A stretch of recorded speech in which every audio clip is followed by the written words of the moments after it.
Hello and welcome. I'm Sam Califer, your host for Vision, the show where we talk all about the College of Arts and Sciences, as well as its faculty and students.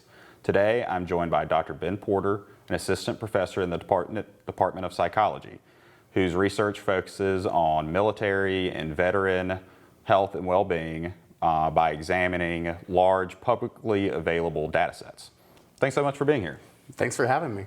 Yeah, I'm excited to have you on and talk about all the great work you're doing. But first, I was hoping you could just introduce yourself, talk about your professional experience, and how you came to Mississippi State. Yeah, definitely. So I'm Ben Porter. How I came to Mississippi State is a little bit weird in that I've just been kind of following my wife across the country. So we actually met when I was in grad school in Houston. I was getting a PhD in social psychology, really specializing in romantic relationships. I met her as I was moonlighting as a statistician, and she was working on a project where we were working with veterans and anxiety. So just as I was graduating, she was going to school, and so she got into San Diego, which is a very easy place to kind of be talked into moving. So I moved there, but I didn't have a job, and I just kind of started looking around. And I ended up falling in with a project called the Millennium Cohort Study. So this is one of the largest military studies in the country, where we're following over 200,000, I guess 300,000 now, service members with the study plan to go basically across service members' entire lives. The goal of this is really to kind of understand military exposures, understand military experiences, and the short and long-term effects that those will have on service members and veterans' health across the lifespan.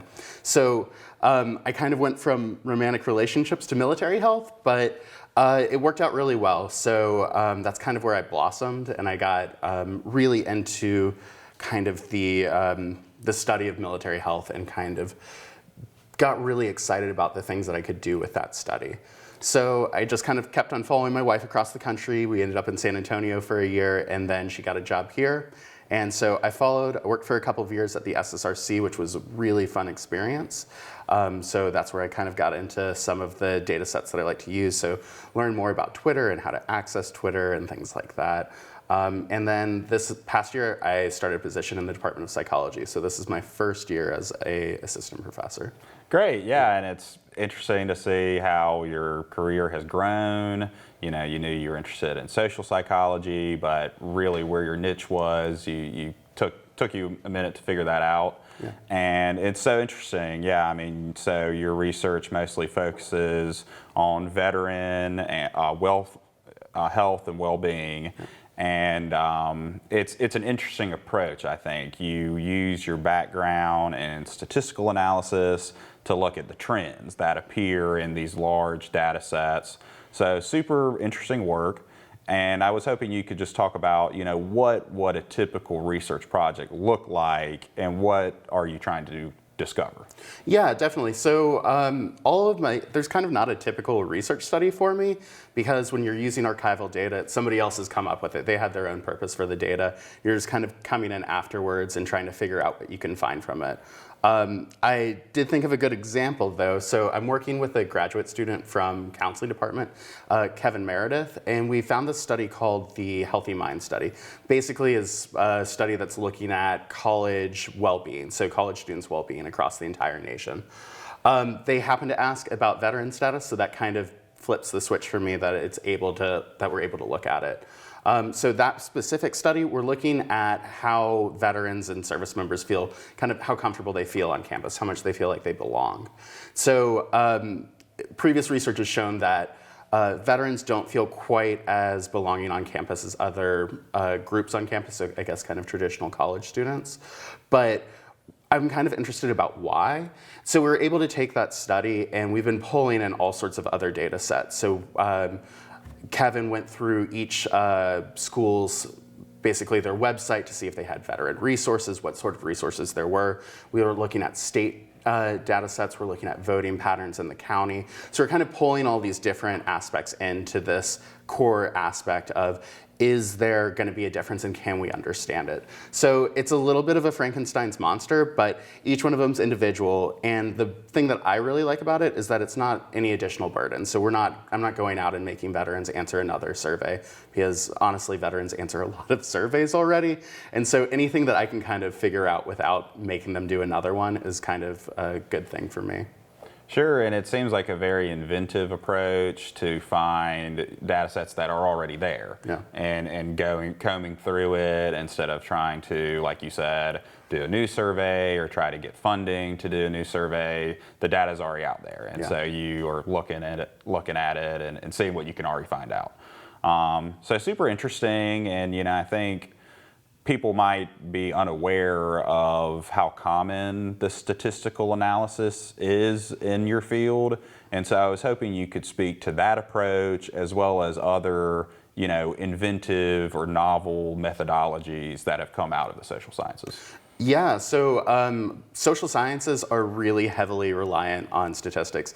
I have a pet theory about it. I think it's basically because, for so many of the hard sciences, you can kind of see what you're actually looking at, and in social sciences, we can't. So we have to kind of have these complex models. They get more and more complex as our understandings of how people work change. So actually, social sciences have a lot more statistical classes for everybody who's a student, but also we get pretty deep into them. So one thing that I always find interesting is that we're developing new methodologies all the time. So my favorite statistician, which is a great way to end a conversation, is Dave Kinney. And he actually, along with Deborah Kashey and William Cook, came up with this model called the APIM, the Actor-Partner Interdependence Model, in around 2000. So 20 years ago, I guess not that new, but new in the world of statistics.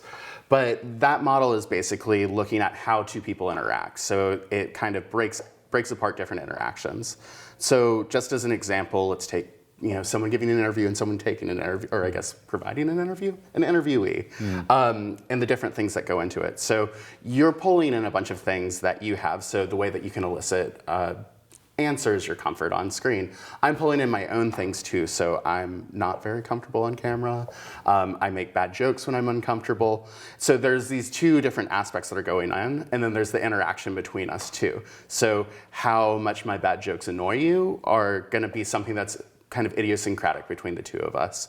So you can kind of take any sort of interaction and break it apart into different pieces, but just in two people, there's three things that we can look at with it. And so kind of as we start looking at groups, things can get more and more complicated. Sure, yeah, and I think the social sciences are sort of there's a lot that goes into that, and so people don't think about the hard sciences or new novel approaches, but you're having to take, for example, the hard sciences and apply it to like a real world problem. And so the way that I think social sciences are very more like interdisciplinary than people might think. You're using hard sciences, you're using different kind of survey methods. So super interesting. I think the social sciences are a field that's growing, and it seems very interesting, and there's a place for everybody. You're coming at it with more of a expertise in math and statistics, but you can find a place in the social sciences and do great and interesting work. So super interesting. And, so we've been talking about it for a minute. You look at these data sets, trying to figure out different trends or things that affect veterans when they come back into civilian life. So what are some things that you have found? What are some negative effects that you see, especially something that might surprise people, something people don't know that happens with veterans as they come back into civilian life? Yeah, I feel like the one thing that I wish that everybody knew about veterans transitioning into civilian life is that not all veterans have been deployed to combat zones. Not all veterans that are deployed to combat zones have been exposed to combat. Not all veterans that have been exposed to combat are developing these kind of stereotypical mental health problems that are associated with it.